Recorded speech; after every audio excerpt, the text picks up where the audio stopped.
Well, not to jump at the end, but I became a homeowner for the first time about 7 years ago when I got my dog Wrigley. And I wish somebody had told me a long time ago what it was like to have a pet in your life and how much they bring to you in terms of unconditional love, because he's just been amazing. And I started side by side because when I got Wrigley, I wanted him to eat the way we were eating. I come from a very healthy background. I jokingly say, when my mom would give us chocolate chip cookies, it was really oatmeal raisin. We didn't know any better. We ate fruits, we ate things from the garden, we drank water and juice. I hadn't had soda. So living a healthy lifestyle is something that has been part of me my entire life. And so when we brought this new family member into our home, I wanted him to eat food.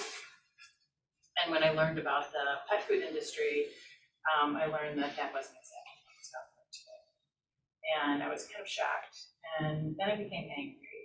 And I said, somebody needs to do something about this. So just prior to starting Side by Side, I was working on a project in the food ingredient business. My background is originally in private equity. I was fortunate to start my career there very early. I worked for a healthcare-oriented venture capital fund right out of undergrad. And I loved the manner in which we had a chance to build businesses around a vision or build new products around a vision that really changed lives. And that's a theme that I've tried to carry throughout my professional and my personal career. And clearly something that was part of why Side by Side was started. So I learned about food ingredients and how our bodies absorb nutrients. And it's really pretty simple. Let's go back to basics. Today, 50 years ago, the processed food industry really got going. And it found its way into pet food as well. That little kibble piece that is a big portion of the industry today is food that's cooked 3 or 4 times. And in so doing, you're just killing nutrients along the way. In the pet food sector, you have to pass what they call APCO standards for nutrient levels before you can offer a product to the marketplace. Interestingly, we don't have the same thing in human food. It's actually easier to bring a human food to market than it is a pet food. And I think part of it is because we are their voice, they don't have a voice. So kibble is sprayed with nutrients at the end of the manufacturing process so they can pass those standards and offer the product. But that's not how our bodies were meant to absorb nutrients. Sprayed on, oftentimes in a synthetic format. So going back to basics means going back to whole foods. And when your doctor says, eat more broccoli, he doesn't say eat broccoli powder, he says eat broccoli, right? So why is that? It's because the broccoli is a combination of fibers and vitamin C and vitamin A in a certain structure that our bodies are meant to absorb. And the same is true for our pets. So I wanted to bring that and help bring some change into the pet sector. I had this experience food ingredients and understood. I've been through hundreds of manufacturing plants across the country. I understand what they're doing with that food, how they're smashing it and putting it under high pressure or cooking it 3 or 4 times.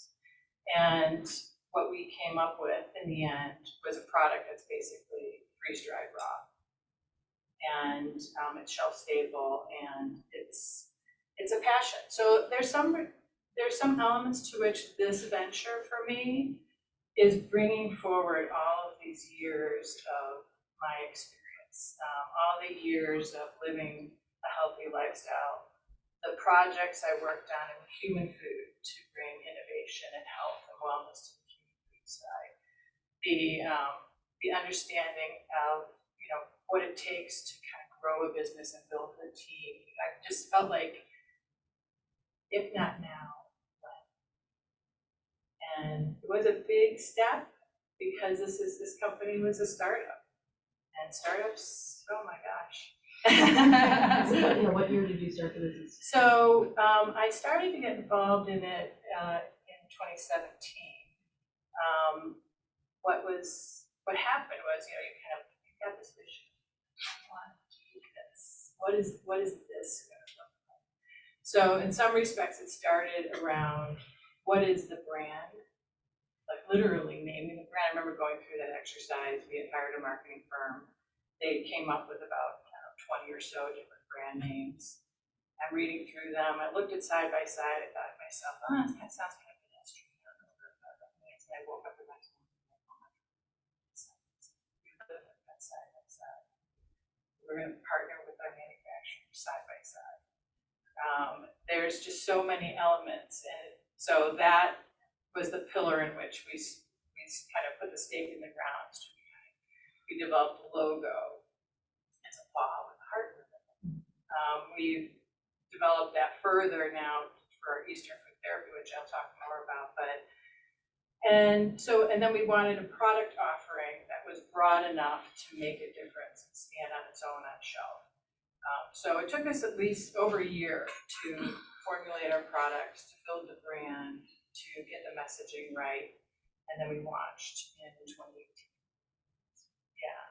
So talk a little bit more about the expanded of that Eastern health side of things. So there's basically, in any industry and pet, so one of the biggest challenges in being a pet owner, and there's been studies that have been done about this, is trying to pick the right food.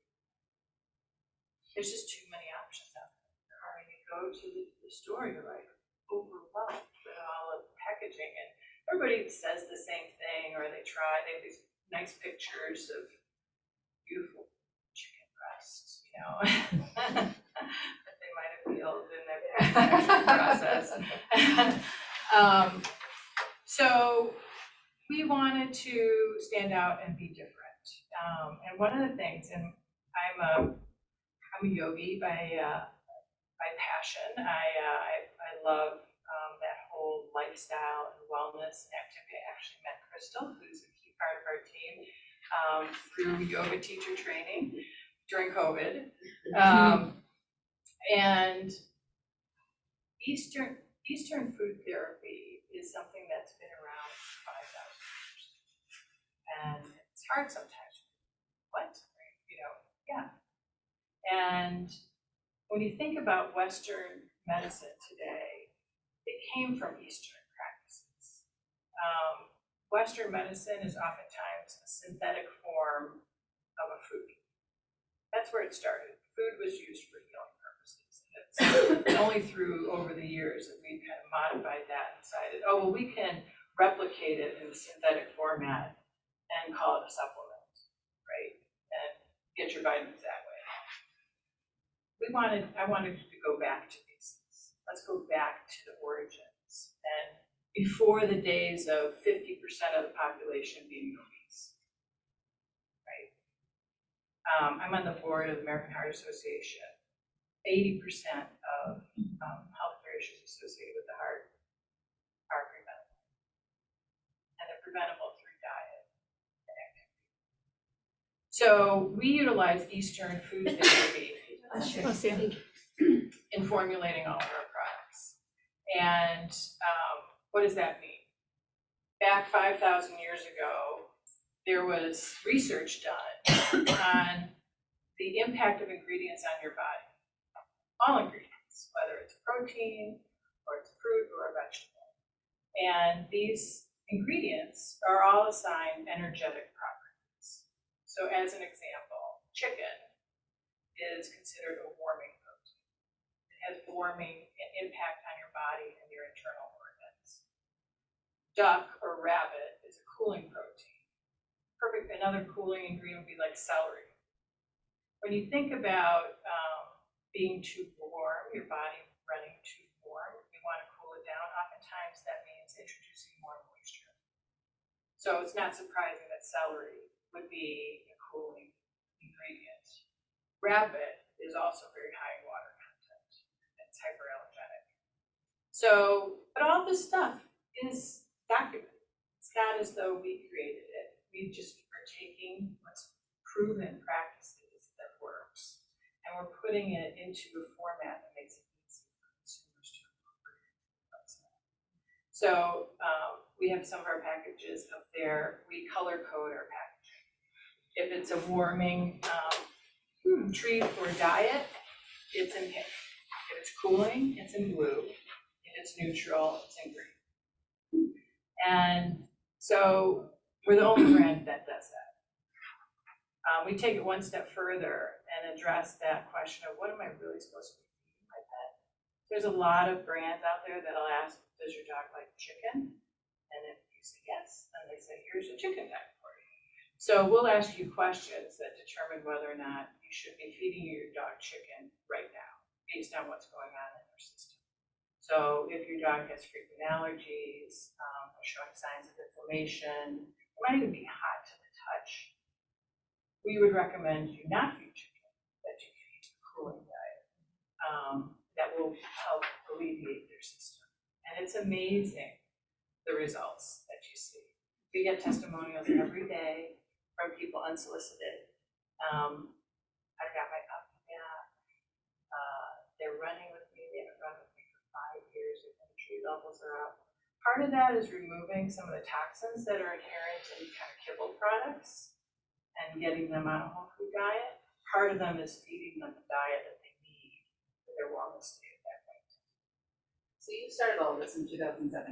Yeah. It's now 2022, 5 years. Yes. It's pretty impressive, that expansion in product and knowledge and to be able to do all this. And it's exhausting, I'm sure, right? So how, I mean, obviously, what's your background? That takes an enormous amount of skill, knowledge, experience, to be able to do all of those things. Can you talk a little bit about your background and what is your experience with entrepreneurialism and maybe how you said you were an undergrad, you got at the University of Chicago? Yeah, so I worked full time when I went to college. I needed to put myself through school, and I actually worked for a bank. I was a teller at the bank, and I would go to class every night. I then went and worked at the Chicago Board of Trade for a brokerage firm, and was fortunate. I went to DePaul University in Chicago at night. They had a business school located right in the Loop, in the business district. So I would go from the Board of Trade, walk 3 blocks to class from 6 to 9, pretty much every night. And then I'd walk across the Loop to take the train home and do the same thing. It's just like this head down, move forward sort of thing. When I graduated from there, I was offered an opportunity with a venture capital firm. The interesting point about it is I applied for the investment banking side of this particular company, and they said, well, we don't have anything for you there, but we have something in venture capital. Are you interested? I didn't know at the time that that was actually the better choice. I'm like, wow. But this firm was focused on health and healthcare industry. So it was medical devices, it was systems of care, could have been a product as well. And that was my introduction to business ventures. How lucky am I? How great is this to be in a spot where my health, my wellness background and healthy living was being applied also. One of the 2 main partners of that firm was pursuing his PhD from the University of Chicago in healthcare policy. And I kind of became his research assistant in his PhD pursuits. And then I decided, if I want to stay in this industry, I need to get my MBA. So I immediately applied to the University of Chicago and Northwestern. I got into the University of Chicago and started school like 6 months later, again at night. And was so grateful for the exposure and the opportunity. When I graduated, I knew I wanted to try and stay in private equity. And one of our fund investors was the First National Bank of Chicago. And they had developed a reputation for being a great breeding ground, basically, for private equity investors, not just in Chicago, but across the country. Some of the biggest, most prominent private equity groups actually started from individuals from Chicago. And I was recruited into the First National Bank of Chicago, not in that group. I was an associate in a rotational program. So you basically had, you kind of had to find your job, and you'd rotate into a particular group. I was in a leveraged lending area, and at some point you had to find a job, right? So I worked in this leveraged lending area, which is kind of like private equity, because you're just the debt side of the transactions. And the gentleman I worked for, he said, "You've done this before." Well, I was lucky. I'd been working as I went to school, so I had some good experience. Like, what do you want to do? I want to do that. Basically, he almost like took my hand and said, "Let's go." And he walked me over to the private equity group. The gentleman who led the group said, "I think you should give it a shot." Wow. And that was in years. Oh my God, I think I should do that. That was 92, and by 94, I was offered a partner position. There were 6 partners.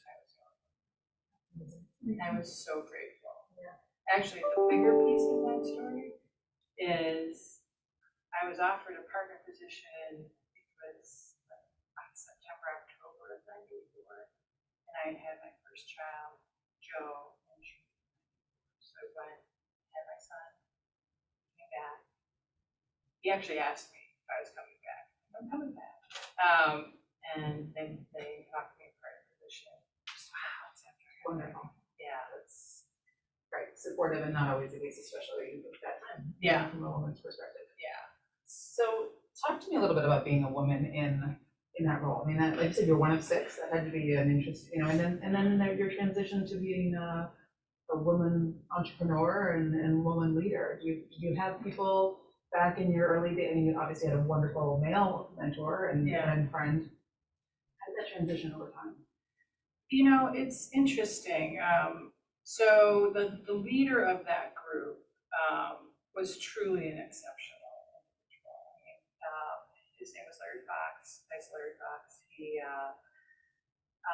He had been in various elements of the bank over the years. He was the head of leverage lending. He basically helped to launch, like, those in Boston, maybe familiar with Tom Lee. He and Tom Lee were college roommates together. He helped to launch Tom Lee's firm in Boston, which became a huge successful firm. So he had done that with a lot of groups, and the bank was basically like, "What do you want to do?" And he said, "I want to do private equity." Yeah. So they said, "Okay, fine, start a group." And so he took all those years, but it was interesting. He was really careful about how he built the partnership. And we all went through those kind of Myers-Briggs testing, you know, what type are you? Yeah. And then he set up the organization, and he selected partners who complemented each other, but in ways that were provided for diversity in thinking. Which, when you're doing private equity transactions, you really want to step outside the box. You want to be as broad in your due diligence, figure out where your blind spots are, and learn about it so that you can make the right investment decisions and then help the companies in the best way. So our partnership had an individual who was an archaeology major, which you wouldn't have guessed. We had an architect. We had an economist as background, finance. I was a finance major. And interestingly, after we went through, my results of the testing were that I was the analytical directive. So what does that mean? That means I need information, and I'm going to charge forward and lead based on information. We had another guy in our group who was super creative. This is the architect. And he could see things and come up with innovative ideas, but he didn't necessarily know how to put it all together and make it into something. So he teamed us up. So we always had 2 partners on everything we worked on. So that was great. We kind of had this really broad perspective. the other thing that Larry really did for us is he created a culture that made it feel like a family. He was a little older than the rest of us, and we were all, starting families and working these crazy hours, managing other people's money, which is very stressful, and Yeah. And we would go on these team building outings, and we literally went whitewater rafting down the Middle Fork of the Salmon River in Idaho for 5 days with an outfitter who set up tents for us and cooked for us and stuff like that. And we were doing like team building stuff. I know that I was the only woman, but I never felt like I was different, because they didn't create an environment that made me feel and I am grateful for that, and I think that in everything I've done since, and starting a company, or I went in to turn around a business that was a small public company, the first thing I look at is the culture. And what does this company stand for? What's the cultural environment? What makes people want to come back to work, every day? I think that's really important. It's a little easier when you have a mission-driven business like Side by Side, but it doesn't mean you can't do it in any business. And it is, at the end of the day, it comes down. It's amazing. What a story. So how would you, let's see, what else am I talking about here? How do you, okay, here's a good one. How do you think your business has changed? You launched 2017 and then we went right into the pandemic 2 years later. So how do you think it's changed? And The line. The impact of that over the last couple of years. So for us, like so many others, it was huge blow. We read all about the pet sector grew during the pandemic, and people got pets, and that felt true. And if you were positioned already in distribution, it helped a lot. What were we doing? March 2020, we were getting ready to launch a test program with Petco, and and they love, and they still do, love what we're doing and the differentiation, and they really wanted it. So we had this beautiful big display unit that had branding information. It had the ability to do our pet health assessment with a QR code on your phone, our color-coded packaging. We had a training program all set up that we were going to go into the stores and train all the personnel and how we were different. We were sitting front of store in this beautiful piece, basically a piece of furniture. It wasn't cheap too. We had 60 stores. So what happened? We dropped all the display units in 60 stores, fully stocked with all of our products, and literally, I can't remember, it was 2 days later, the stores closed. And we're like, okay, and then we're all of us were like, what's going on? What is happening here? We're hunkered down in our house, no connection with anyone. Oh, and by the way, I moved very happily to Hingham in April 2020. In the middle of the pandemic. Yeah. Right. Yeah, no one's open. Yeah. So on the business side,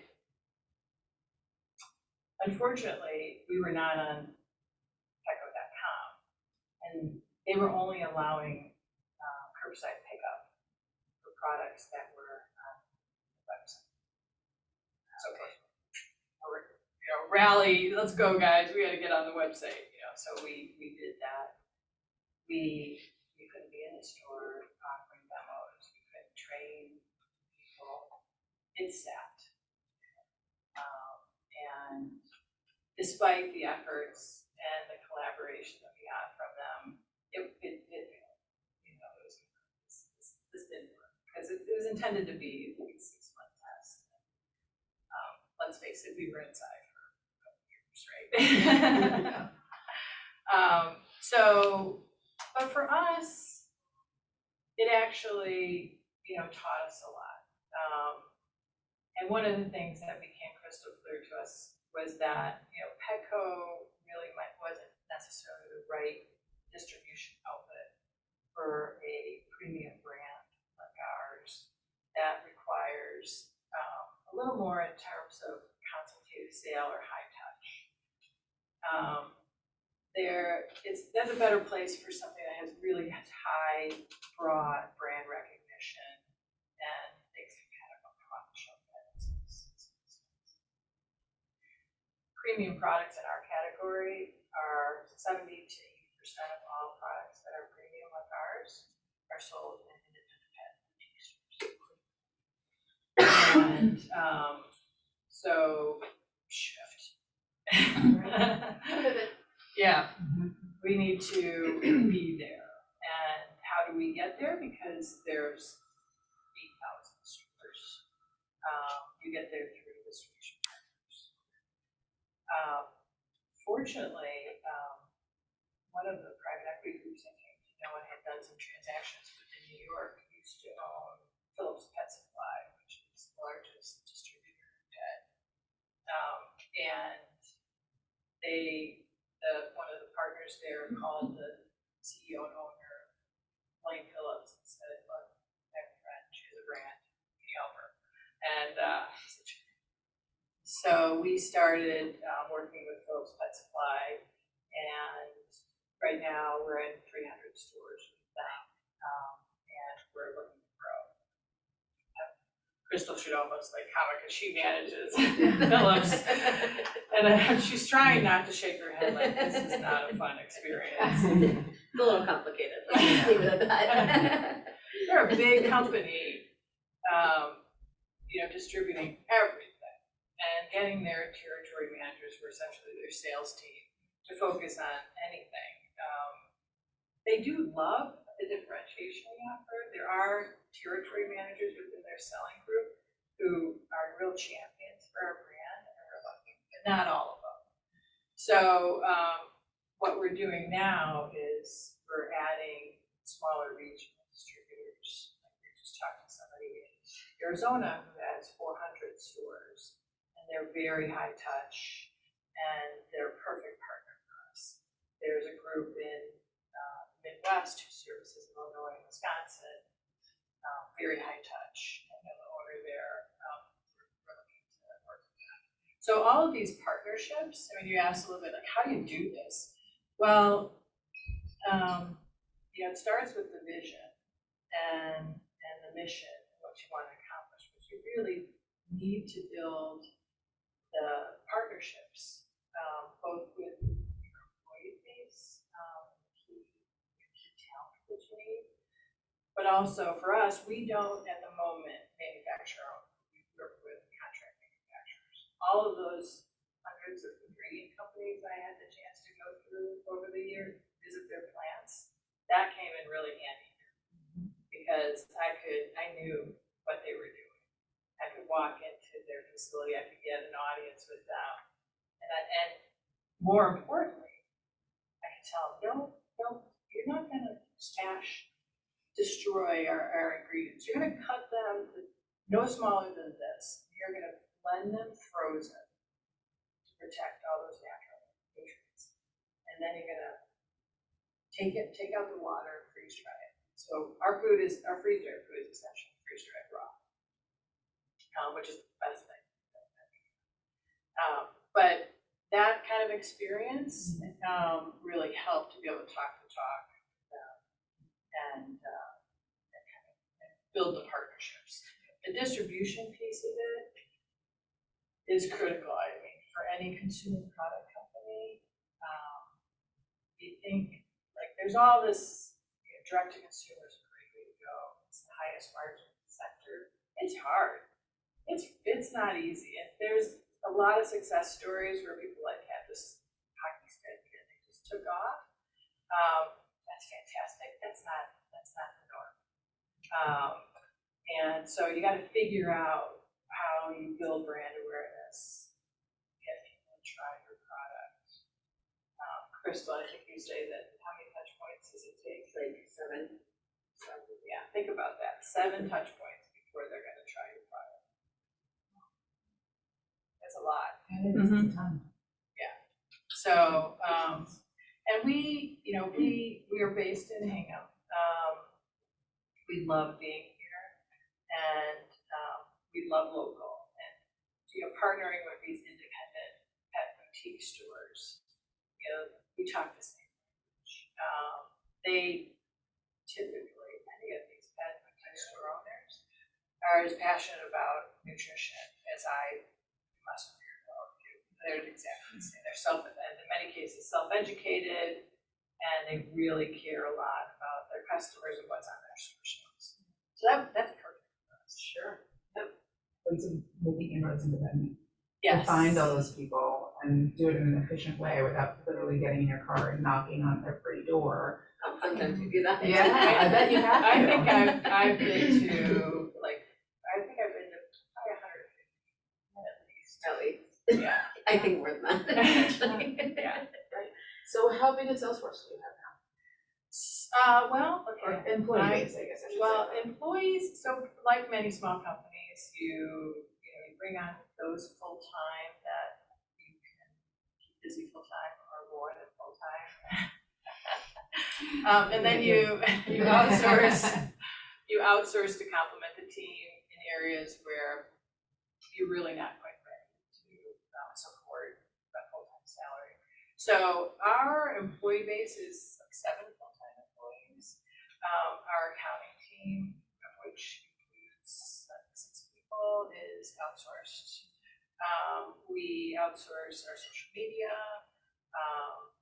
We outsource our creative needs when it comes to marketing and packaging and all of that.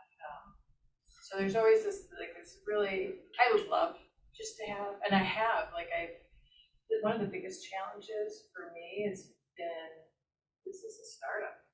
This is an early stage company. A lot of my experience has been with bigger companies and having a little more access to resources. I'm really grateful for the strength of the team that we have in place today and the fact that they're willing to come join the mission when they have a lot of other options. And that's really key. So what does it look like, the side by side look like in 3 to 5 years?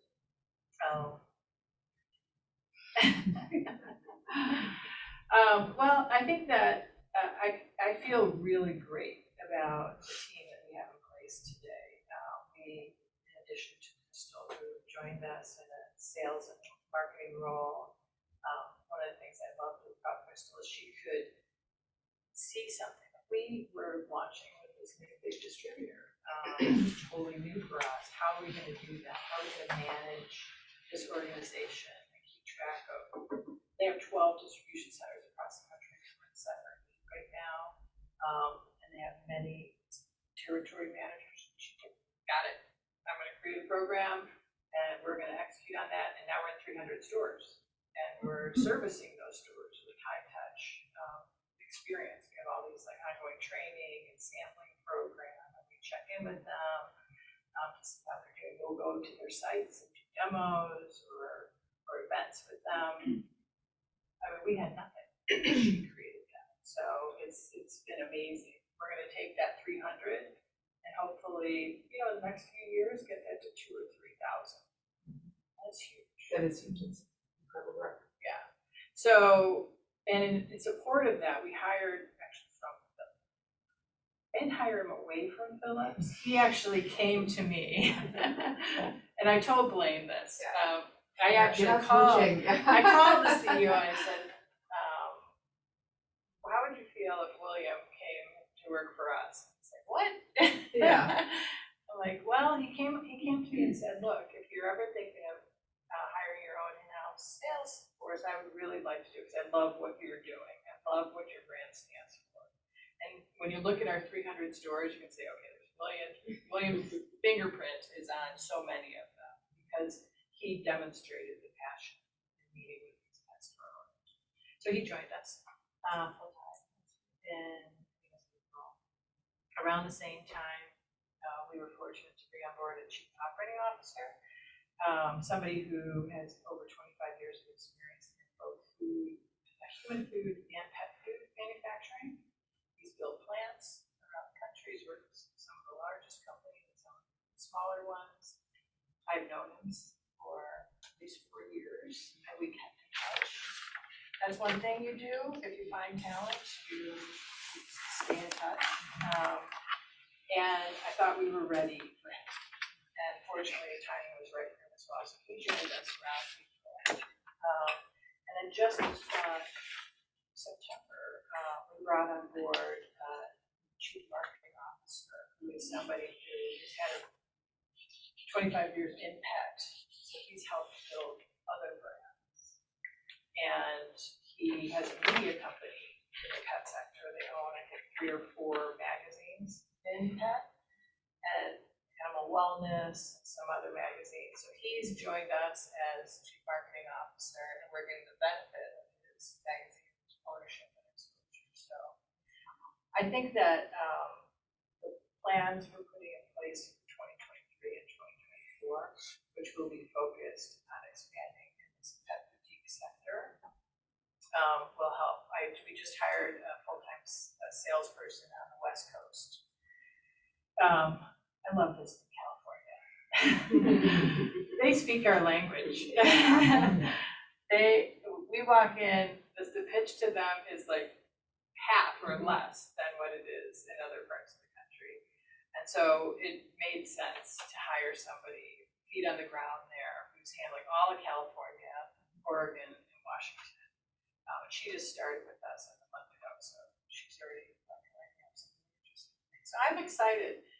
It'll be pet boutique store distribution and getting our footprint out there, and then it's going to be DTC, direct to consumer, because we do have a good and growing subscription business, and That's all done on your website?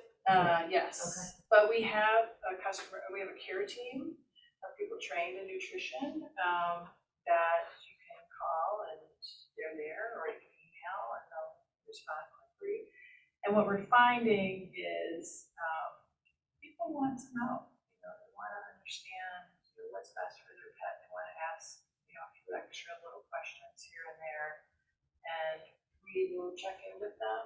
And things change. One moment your dog has hot spots they can't seem to get rid of, and you're constantly going to the vet and getting something that sprays on the surface. That just handles the surface.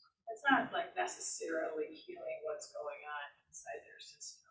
So we've often had, once we get them on a cooling diet, hot spots go away. They're like, oh my gosh, and they go away. So I see real opportunities for us in a direct-to-consumer sort of relationship and building a community around kind of what we're doing. And the pet health assessment, for which I know, I was just gonna say, isn't there we filed a patent when we first launched the technology. So that was part of, before we launched the brand, we built an algorithm that would take health information and spit out an answer in terms of what is the best food. So it's based on the science. It's been around forever. We just put it in a format that is very user-friendly. And we filed the patent right away. I think it was 2018, and we were awarded it in June of this year. So we're pretty excited about that. There's new things that are to come. One of the things that the next phase of our assessment is we're going to ask you to take a picture of your dog's tongue. And we'll tell you based on that. So do you, I'm just thinking, so you do direct to consumer and then the distribution network. What about, you're so health oriented in treating maybe dogs that are having some challenges. What about the track of dealing with veterinarians and the medical side? Yeah, we love working collaboratively with vets. We're actually members of the American Holistic Vet Management Association. So they just had their annual conference in West Palm Beach, Florida, and we were unfortunately, Western trained vets receive very little training in nutrition.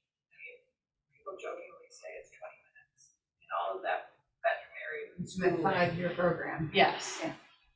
And unfortunately, there's some big companies who donate heavily to vet schools and train them on their products, which aren't necessarily the best products out there. But the vets see what's happening. They see the 58% of cats who are obese and have complications associated with that sort of wellness state. And the dogs are over 50% as well. They see the incidence of cancer. 1 or 2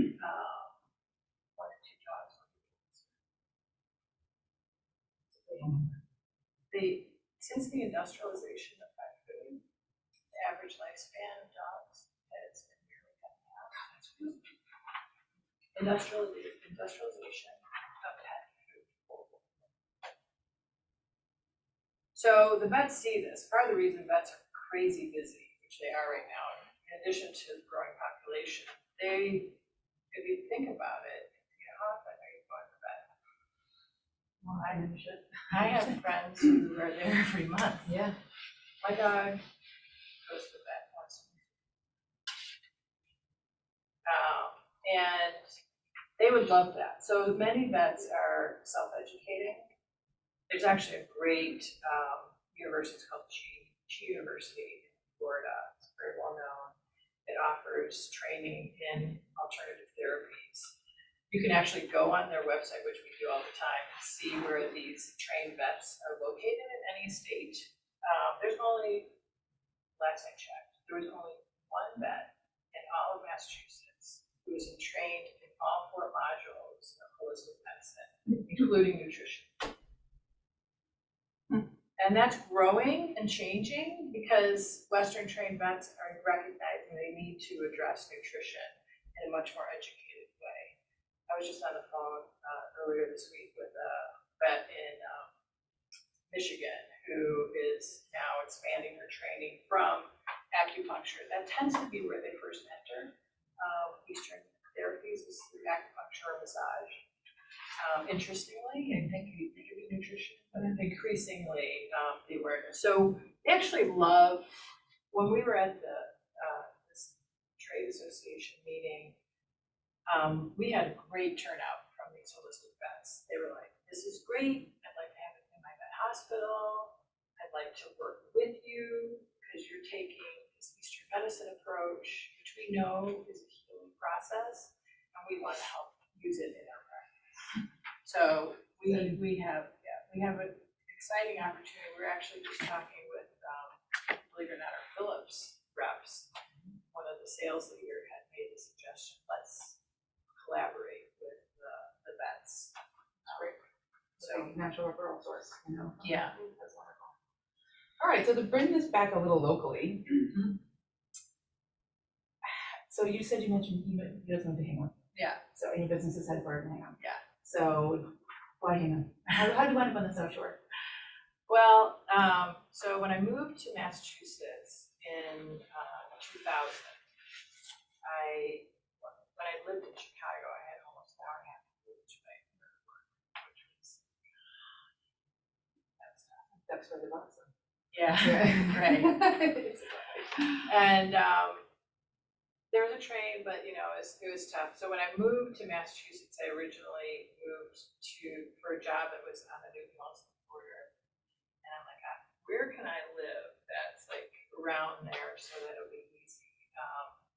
And it was 2000. The real estate market was absolutely nuts, and houses were flying off the market the minute they would get on the market, similar to what we just saw. And so I couldn't. And it wasn't a lateral move as we had hoped it might be. Things are more expensive here for sure. Like, whoa. But we did find this cute little cave house in Dover, Mass. And we moved there, and that was close. And I ended up ultimately leaving that job because the other partner in building this firm, we had very different philosophical styles, and all that just didn't work for me. Within a year, like a year of being here, and all of our family was back in Chicago. We were like, I should go back. Seriously, we should go back. My kids were 3 and 6. And we met so many really more wonderful people, and said, let's give it a shot. So I actually, one of my first kind of entrepreneurial ventures personally was I started this little TBG Capital, which was designed to provide advice and capital resources to new businesses or new ideas. And I kind of hung my shingle, and I called my friends in the industry, and for the next 10 years, while I was raising my kids, that's what I did. The deals, I worked on building companies, and I took my kids to a soccer practice, and I lived in the woods. And at some point, after the kids were gone and college, got through college, I said, where would I really like to be? And influencing that may be the fact that I'm a Pisces and always found the great energy from the water. And I had visited Hingham and loved the whole notion of taking a ferry into the city. Here's somebody who commuted for an hour and a half into a city, and I'm looking, wow, there's a ferry, and I could see I could actually see the city, and get to the airport in a different way than having to leave my car there and pay, so much for parking. So I picked Hingham, and I actually rented a house initially in town to see if I was gonna like it. In hindsight, that was one of the best moves I made, because I ended up moving in across the street from some great, friendly people who, despite it was COVID, invited me and my son. So my younger son actually finished college with me at home. So it was he and I, thankfully. I wasn't totally alone. But we moved into this community that was welcoming to us and introduced us to others, and headquartered the business here and started to build out the organization here. I mentioned earlier I took yoga teacher training during the pandemic and met Crystal, and she shared with the group that there was a potential transition. So I was fortunate that she bought into the mission and joined the team. And we've been building out further the team here. We have a really great team. We have office space across from the shipyard. I ended up buying a home in the shipyard area, which is so perfect. I'm very happy there. And our office is literally across the street from Fresh Market. And we're in a shared office kind of community, which is so fantastic for anybody starting up a new company, because you have shared experiences. One of the craziest things that happened is when we first got the office in the shipyard area, the guy who had the office next to us just happened to be the president of UNFI, United Natural Foods. And he lives in Hingham. And yes, and he has a dog. And it's just fantastic. We were just so lucky, and that was just one little piece. So great, yeah. Okay, last question, I think. Then we'll open it up to the audience. Yeah, sorry. I love this one. So as a leader of a small business, how do you get all the oars in the water and rowing at the same time, in the same direction with your partners, vendors, and collaborators? It's challenging, but it comes with planning, I think. So I'm a firm believer. One of the things I used to do at that firm for Chicago, we had a program we called Corporate Foundations. So any company we invested in, we wanted them to operate as if they were kind of a public company, that they could become public even though they were private. And that meant having really strong business practices in some key vertical areas. So strategic planning your organization needed to look like, both today and where it might be in the future, based upon your strategic plan. And financial accounting, all of that sort of thing. So kind of starts with that, and understanding for us, it was really important to understand what are our key success factors, what are the key things we need to have in place to be successful. And one, we didn't have the capital to be able to build manufacturing plants. Our product's freeze dried. A freeze dryer costs $1 million at least, anywhere from $1 million to $3 million, depending on how big it is. And so we needed to align with a partner who shared our philosophy about food and that we could leverage their capital assets. So that was really key, and we were fortunate enough to find not just one, but more than one manufacturing partner and put that in place. It took us a little longer to get what market are we going to really focus on and get the distribution, but now that we understand that our, meet people where they are. And in this particular sector, people like to shop at independent pet food stores. For me, I feel like it's like a little outing with my dog. When we go into the store, he gets to walk around and kind of pick what he wants.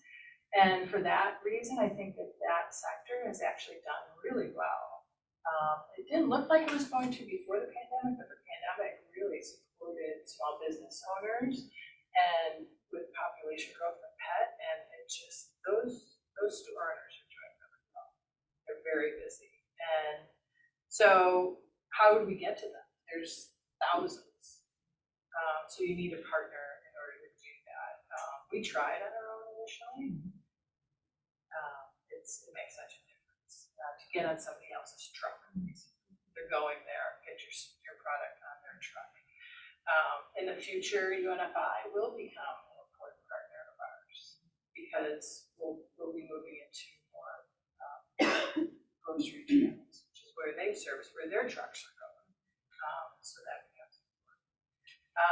And I think that one of the big areas that's challenging is anything I've found, in consumer products, anything related to branding, PR, social media. It takes time to figure out who's the right partner. We go back and forth saying, well, should we have this in-house? It's hard necessarily to build that in-house out of the box as a small company. So trying to find the right partner to work with on that, I feel really great about where we are. But it's taken us a couple of turns.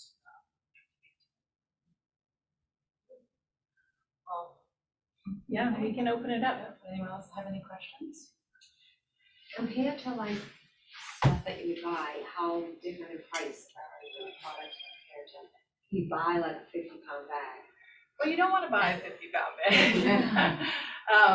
In part because one of the beauties of a freeze-dried product is that we take out all of the moisture in the freeze-drying process itself, and that allows it to be shelf-stable and not grow any microbials.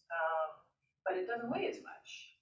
So in some respects, it's really great to be a shipped product. So from a direct-to-consumer perspective, it's awesome. It's lighter weight. It still takes up some volume.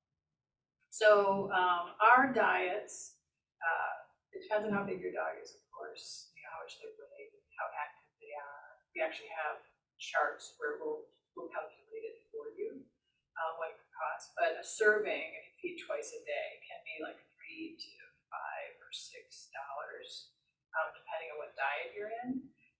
That's been going up because food costs have gone up. All our ingredients are gluten free, so we're the same ingredients that food industry is looking for.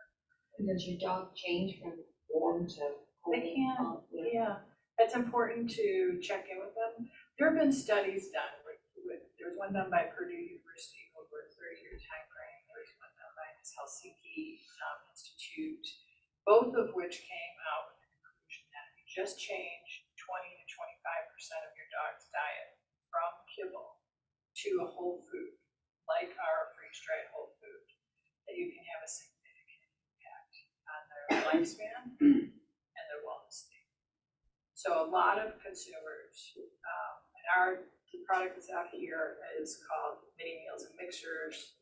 It's intended to be either a full and complete diet for typically a smaller dog or a medium-sized dog. The larger dog is often a nutritional boost. And it's a significantly impactful nutritional boost. So what we talk a lot about, just changing out 20 to 25% with this, and you'll see. Great, thank you. My kids watch a lot of Shark Tank, so I feel like Oh. I like. But I'm so interested in what you're saying. I feel like one of the difficult parts is educating the consumer. So how do you handle that? Because I feel like it does take, like you said, many touch points and lots of knowledge to kind of get them to completely understand. And so how do you handle that? Yeah, Difficult. there's that is, so what is the biggest challenge for a new brand like ours in any consumer sector? It's awareness. So first off, you're trying to, because I have had, even at being at like the age, oh, I've never heard of you. Oh, I've never heard of you. So there's obviously a lot of ways that you can expand brand awareness, and we're increasingly more focused on hyperlocal, particularly because there are more touch points, and that's a great way to do it. So whether it's through social, one of the things that we did in the beginning, we reignited is a blog series. So every month we have, as of this past month, a blog that goes out and provides some education around nutrition. It can be as simple as whole food nutrition. Because at the end of the day, I would love for anyone to just turn around the package, look at the ingredients, and compare us to anyone. Everything on our pack and our food is a whole food. And it's things that you know, you can pronounce, you can trust. And virtually every other food that's out there, there's going to be stuff you can't pronounce, like what is this? Or there's going to be a vitamin pack, because they're not delivering the nutrients through the whole food, they're delivering it through a vitamin supplement, which is fine, but it's not as our bodies are meant to absorb nutrients. So we have to keep doing everything we can to have our brand and our mission and the differentiation front and center. And then if we can get them to try it, which we have a sampling program where we give stores samples when they start up with us, and they hand them out, they call us back and say, I need your samples. Because we love that. Compare us, William, I mentioned him earlier, he worked for Philips. While he was still working for Philips, he had a bag full of all sorts of different foods, treats, toys, everything, and some of which were open packaged. He went into this big kind of warehouse store in Pennsylvania, and he was meeting with the buyer there, and she was like, oh my God, she had this like concoction on her desk, a little bit of this and a little bit of that, which I think we've all done at some point in time, oh, maybe I'll sprinkle a little cheese on top or something, So she had this on her desk, and her dog wasn't eating it. And in the meantime, the dog goes over, he's got his nose in William's bag, and he pulls out, of all the stuff that's in there, including the open treats, he pulls out one of our freeze-dried sample size things. And William looks over and says, oh, yeah, I wanted to talk to you about this brand. Do you mind if I try and paint your dog? And so she's like, go for it, good luck. And so he opens it up, he pours a little warm water on it, puts it in the bowl, the dog devours it, and then comes over and rests his head on William's thigh and drools all over his So for us, we got to create awareness, we got to somehow generate trial, whether it's through a sampling program or some other means, discounting or just an introduction. You see that a lot in the sector. And they can go through our pet assessment process and pick a food that's best, but at the end of the day, if you're gonna feed chicken, even if your dog has allergies or hot spots, feed our chicken, because it's real food. And so that's kind of a backstop, is just look for plain ingredients. Because what's causing the health issues, what's causing the incidence of cancer, is the processed nature of what's in that bag. And you can see it on the ingredients. You can see it in the form. With several outsourced manufacturing facilities, what do you have to do to maintain that quality and make sure that they're manufacturing to your standards?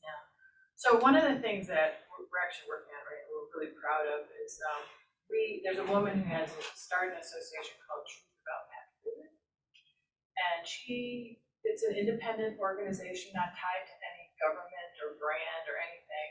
She was one of those 10 years ago early advocates for the pet to try and bring change to the industry. So she started this association where in order to be on her list, she publishes a list.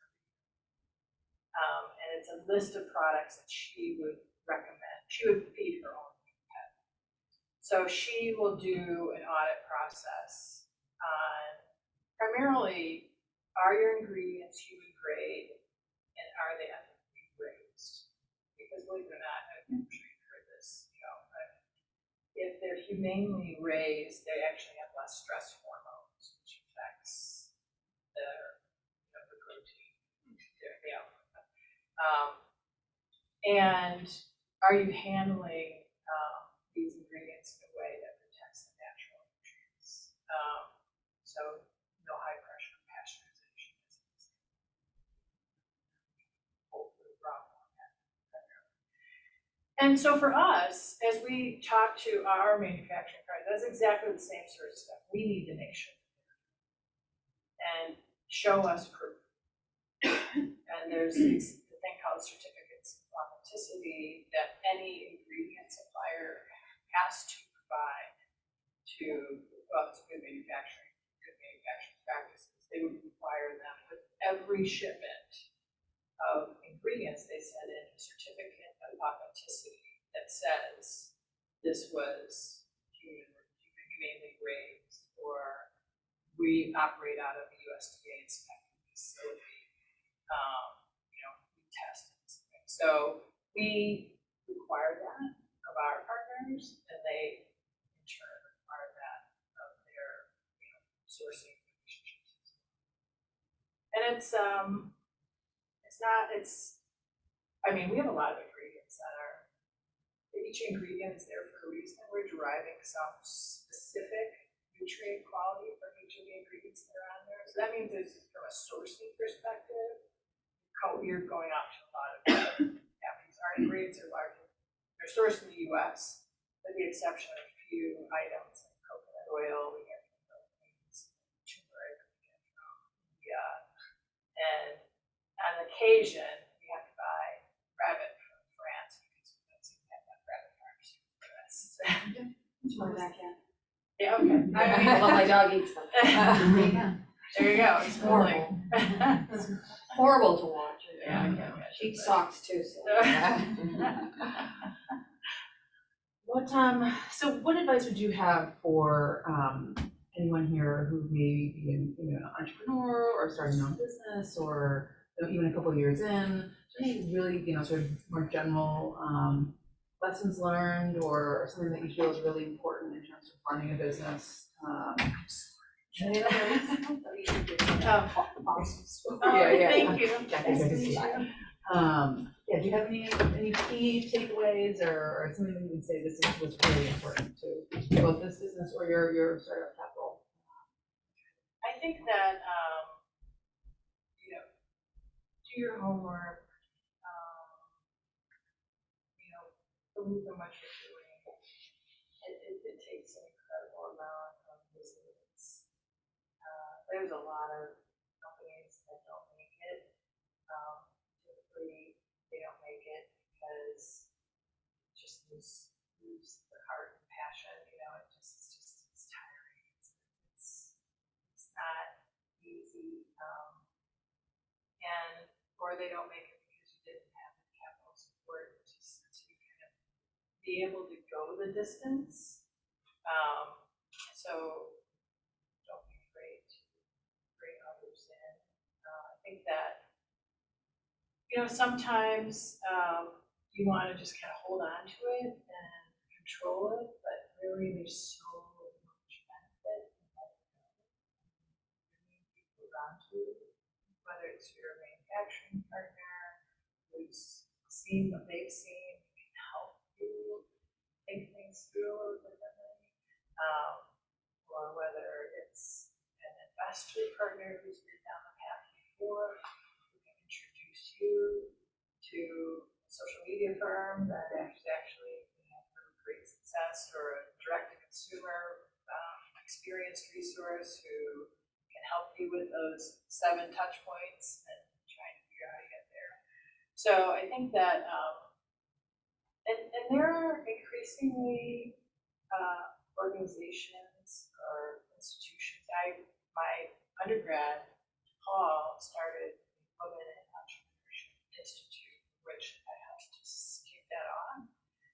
And the women who are part of that are, they're passionate about helping others, other women, and they offer all sorts of resources in terms of education, how to build a business plan, and financial models, how to meet people that can help you launch and all that. So I think that the more you can open up and be willing to accept and learn from others, better off. Great. Thank you very much, Carol. Thank you, Kate. Thank you. We had a great session to end on. We're very excited. There are some bags for sampling if you'd like to take them. Crystal, do you want to say anything about those? I forgot they were behind me and I should have left those before you grab them. But we have goodie bags here. If you don't have a dog, actually, all of these are dog specific, but there are treats in there to give cats. The treats are actually appropriate for cats or dogs. But if you don't have a cat or dog, I still encourage you to take one and give it to a friend. So we have little goodie bags. We have that pet assessment that Carol was talking about here that you can take as well. And you actually have a sample of one of each of our diets. So if you already know, I think my dog you can feed any of these, like Carol said, it doesn't matter. You're not gonna hurt them by feeding a different temperature.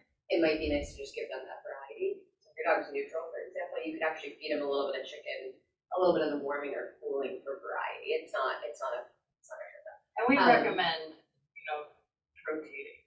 Yeah. It's actually, when we hear people say, oh, well, I feed this every day, every meal, every other day, whoa. Variety is actually good. Yeah, for sure. So you have one of the pet assessments in there. You have actually Carol's business cards. You have her contact information. They're all very accessible. So if you have any questions about the brand or just want to hear more of Carol's story, definitely reach out.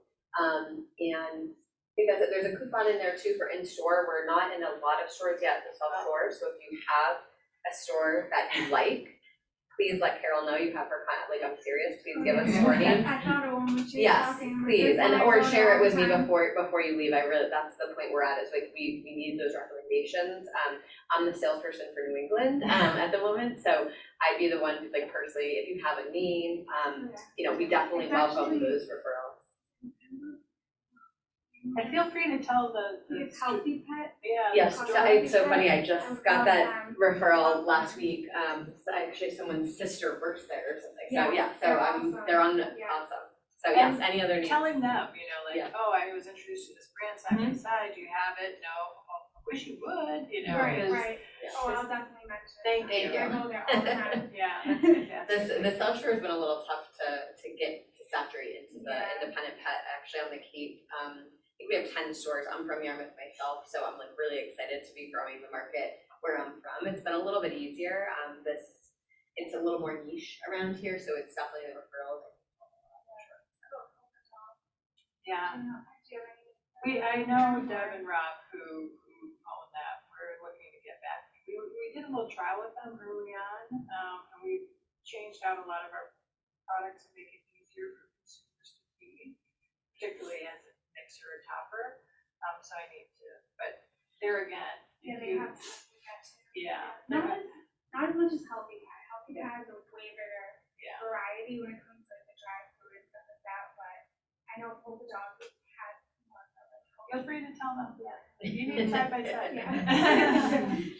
And then just for the, sorry, I know you have a question, just for the food, you do have one of the patties and it is freeze-dried raw, so when you do go to feed it, you do recommend just rehydrating it with a little bit of hot water, you just need like a tablespoon.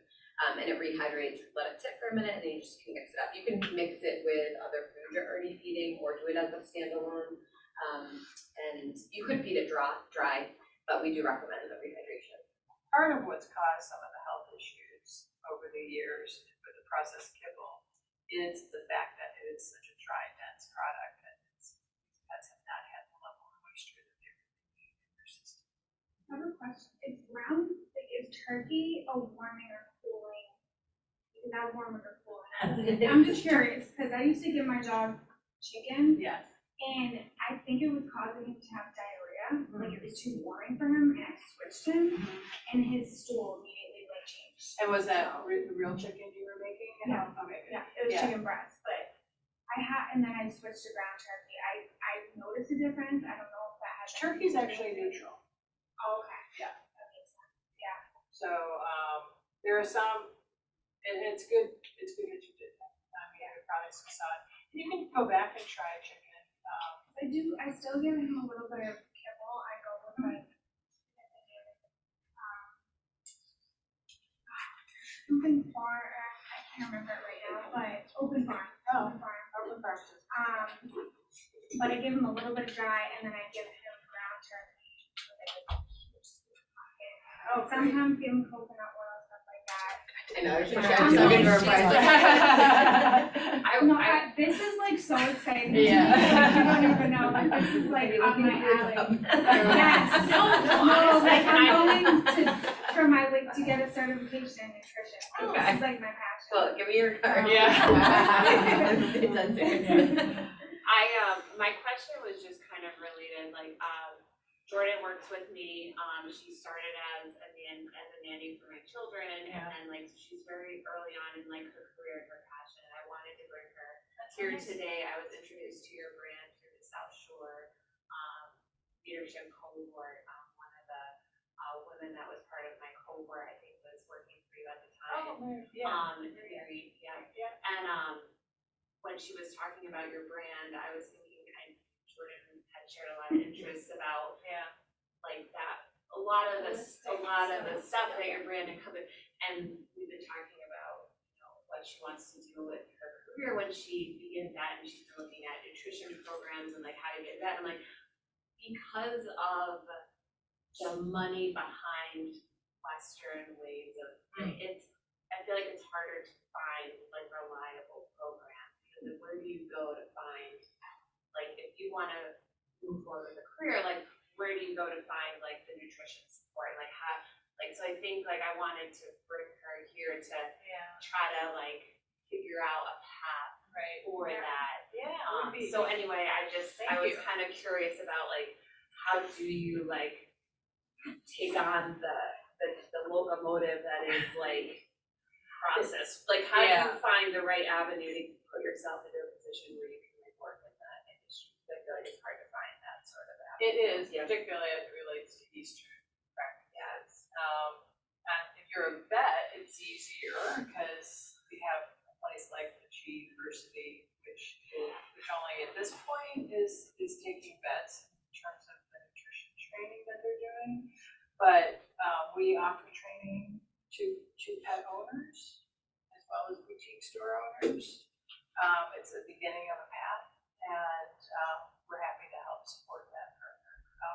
We have one of our customer care individuals is nutrition trained as well, so that's an increasingly, our team goes through training, but a lot of this stuff that we've created as a result of understanding the root lack. And a lot of what you see in the marketplace today are people who have sought out self-training as well. There's some great books